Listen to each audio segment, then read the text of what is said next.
அதியமான் என்றழைக்கப்பட்ட அதியமான் நெடுமான் அஞ்சி தகடூரை ஆண்ட ஒரு சிற்றரசர். இன்றைய தர்மபுரி அன்றைய அதியமானின் தகடூர். சங்கப்புலவர் ஔவையாரை நெருங்கிய நண்பராக கொண்டவர் அதியமான்.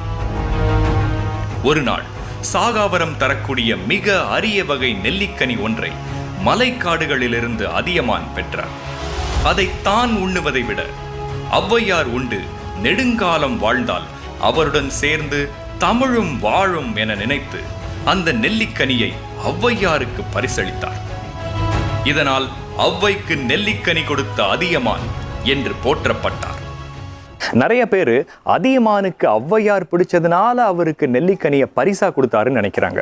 அது அப்படி இல்லை. ஔவையார் மூலமா அவரோட தமிழ் வாழும்னு நினைச்சு தமிழுக்காக கொடையளித்தவர் அதியமான். இவர் தமிழுக்காக கொடை கொடுத்தாருன்னா இன்னொருத்தர் ஒரு